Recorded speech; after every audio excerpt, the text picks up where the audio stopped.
بسم الله الرحمن الرحيم. باب النهي عن سوء الظن بالمسلمين من غیر ضروره. بغیر د ضرورت نه په مسلمانانو باندې بدګماني کول د دې د ممانعت بیان. ځکه تا کله پچا باندې بدګماني وکا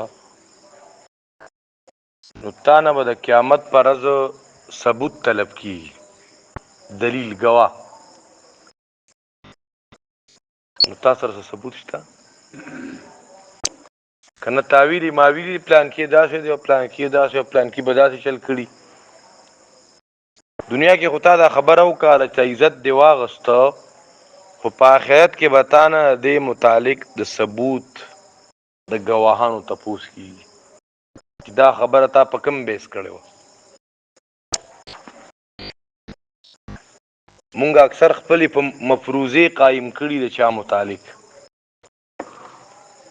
الله تبارک وتعالی فرمایي اعوذ بالله من الشیطان الرجیم یا ایها الذین آمنوا اجتنبوا کثیرا من الظن. ای ایمان والو ځان د بدګمانو نه وساتئ، ځکه بعضې ګمانونه دا ګناه وي.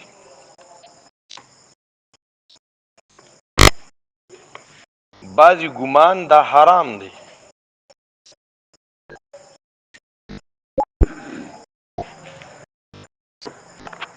دارنګې د سیدنا ابو هریره رضی الله عنه نه روایت دی چې نبی علیہ الصلوۃ والسلام فرمایلی دي ایاکم والظن، ځان اوساتئ د بدګمانۍ نه، فإن الظن اکذب الحدیث، ځکه دا بدګماني د ټولو نه لوی دروغ دي. دارنګه دا بل باب دی، باب تحریم احتقار المسلمین. یو مسلمان سپک ګڼل د دې د ممانعت بین. اس یو مسلمان ته سپک نه ګوري.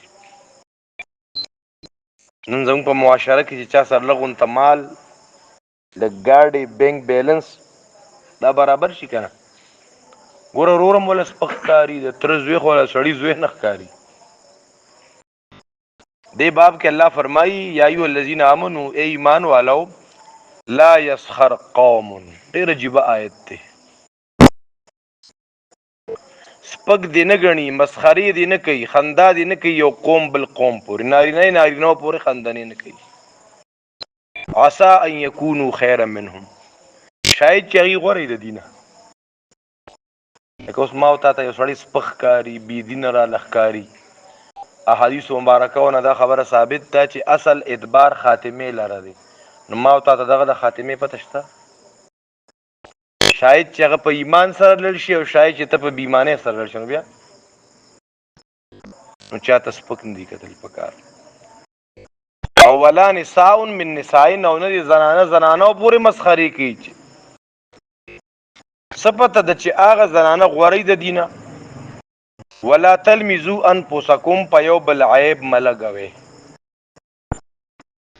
دا چونکې د سورت حجرات آیت دی، په دې کې آداب دي. ولا تنابزوا بالالقاب، په غلطو نومونو یو بل ته آواز مه کوئ، په غلطو نومونو.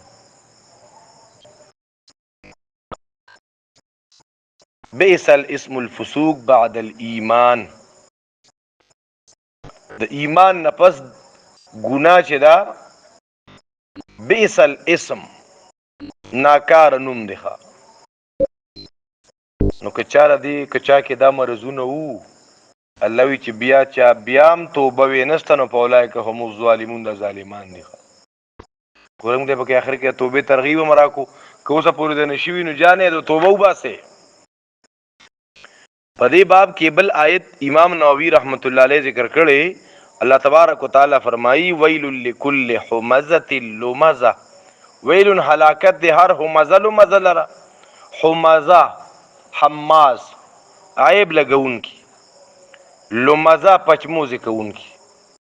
یا چا پسې پشي شا خندنې کول، یا په مخامخ چا پسې اشارې کول، روزي پوندې واله.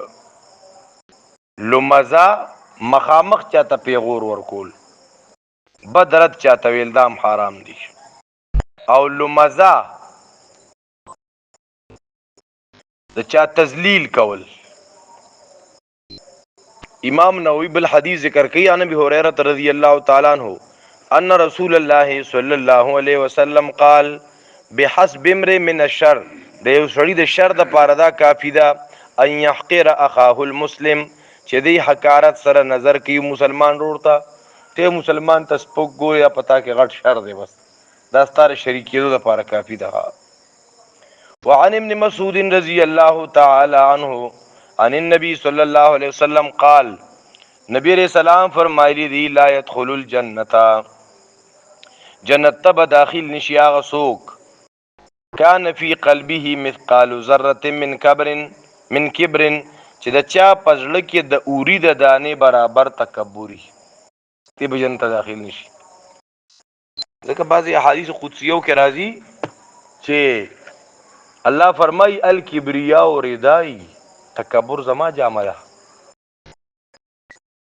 انسان سره لوی خو نه کوي، انسان ولې لوی وکي؟ دا انسان خو دونه کمزور دی کنه، کله دا واړه بول الله بند کی ډېرې چغې وي کنه تاویږي دی بیا. که د دماغ او د ارګ الله راسې راواړی کنه دی بیا تمیز نشي کولی، بیا به خاشنه خوري، ګندونه به خوري. که لږ وله د ژبې دا ذایقه د سپیمو د قوت شامه ګډه وډه کي له پته لګي نه بیا کار سې وخوړه او دونه کمزوري دی ولې تکبر وکړي چې زه زم سیم. تکبر دی ته وي که نه، بعضې زموږ مشایخ وایي چې یو سړی وي همچو دیګرې نیست، همچو زمونږ په شانتي څوک نشته، که یم خو زیم زیمه، دا څوک چې وي چې زیم او زما که نه دا تکبر دی. څنګه چې شیطان او دا زیم ټکي ړومبنی شیطان ویلو، الله رب العزت ورته حکم وکړه چې د آدم بابا په طرف سجده وکړه، دوی زولي سجده وکم انا زه غوره یم. فرعون ویلو انا ربکم الاعلی، نو زیم دا ټکي استعمالول نی پکارخه. مونږ ریون کیو یو مرګري کارګزاري بیانوله، وی زمونږ پلان کی ځای تشکیل وشو اور ادھر ہم نے اتنی جماعتیں تیار کی. مشہور تھی آپ لوگوں نے تیار کی، کھڑا کیوں تو ایسا مت کہو کہ ہم نے تیار کی، بھئی اللہ کے فضل و کرم سے اتنی جماعتیں تیار ہوئی. اللہ په فضل و کرم سره دونه ملګري تیار شوخه. نو زیم ټکی دا تکبر دی، زما په دې الله څخه خفه کیږي. وی که ته وی چې زیمه او چې زه ویم چې زیمه، نو نه به ته او نه به زیمه. څنګه مې ووي؟ که زه ویم چې زیمه او که زه ویم چې ته او چې ته وی چې ته، نو هم به ته او هم به زیمه. که زه ویم چې زیمه او چې ته وی چې زیمه، نو نه به ته او نه به زیمه. او که زه ویم چې ته او چې ته وی چې ته، نو هم به ته او هم به زیمه. وی چا چې وی چې زیمه، شیطان وی داسې بشي چې لکه زیمه. چا چې وی چې زیمه، شیطان وی داسې بشي چې لکه زیمه. نو نبی علیہ السلام فرمایل لا يدخل الجنه. ګوره حدیث او دا مجلسونه زموږ څونه اصلاح کوي، دا مونږ ته پته وي، خو دا چې بیا بیا وایو بیا بیا اورو نو دا په دې زړه کې ځای نیسي. لا يدخل الجنه په دې وجه نن چې څونه دا مغربي دنیا ده که نه، د هغې دا مجلسونه د مدارسو دا درسونه دا په سترګو کې غړېږي. او اسلامي ملکونه هغوی په خپل لپیټ کې اخیستي دي، کله په مدارسو یو شان دباونه، کله بل شان دباونه، کله بل شان دباونه. او زمونږ مشران خو بس د هغې غلامان دی، په اشارو چلیږي. لا يدخل الجنه، نه به داخلیږي جنت ته هغه څوک چې په زړه کې په اندازې د اوري برابر تکبري. یو سړی وي ای د الله رسوله، که یو سړی دا وي چې زما پیزار او جامه دی ښایي، دا هم تکبر کې راځي. کله کله زمونږ خلک داسې څوک پاک غونته جامې واچوي او ښایسته پیزار واچوي، هسې ټوډۍ غونته ګاډي ورسره، وګوره که نه هلکه پلانکي داسې صحابي تپوس کوي اے دا الله رسولا ان الرجل يحب یو سړی خوخی ان یکونا ثوبه حسنا چې د جامع خيستي ونعله حسنا پیزار خيستي نبی اسلام ان الله جمیل يحب الجمال الله خيسته دی او خایس خوخی الله خپل جمیل دی او جمال خوخی الله پاکي جامع پاک پیزار چې ته تخیر نه پاک ګرځي الله تا خوخی الکبر تکبر دی ته وی بطر الحق وغمت الناس ور نبی علیہ السلام تکبر تعریف کو تکبر دی ته وی د حق نه انکار کول ته حق خبره نه مانی ته مسله بیان شو الله دا وی د الله رسول دا وی ته دا نه مانی کته پیر او کته مولا او کته خان او کته نواب هو ته حق خبره نه مانی دا تکبر دی وغمت الناس او بل نور خلق سپک ګڼل تا په نظر کې چې بل څوک سپکی نو دا تکبر دی عن جندب بن عبد الله رضی الله عنه قال قال رسول الله صلی الله علیه وسلم نبی علیہ السلام وی قال رجل یو سړی ویل والله لا یغفر الله لفلان قسم په الله به دا پلان کېړو بخینه دا کله زموږ ډیر مسلمانان دا څه ښه دا پلان کې غټ سپیره دی او دا خو د جهنم دروازه ده او دا خو د جهنم خشاک دی نو غسړی وی قسم په الله پلان کې با الله نه بخي نو الله وی منزل الذي سوق دی اغتن يتألى علي چې په ما باندې قسم کوي چې زه پلان کې نه بخم هغه می او بخل او استعمال می تباہ برباد دا کس بارک الله د زمانه نبی ته وਹੀ رولي غلا چې د توایا چې الله وی چې سوق دی اغتن چې په ما قسم کوي چې زه پلان کې نه بخم انی قد غفرت له ما غت بخنو کا او ستا عمل می برباد کو ته ډیر نیک یو کته ار بزرګ کار سي چې دا قسم کې چې دا پلان کې بدعمل دی او الله بخینه زمانه په الله قسمی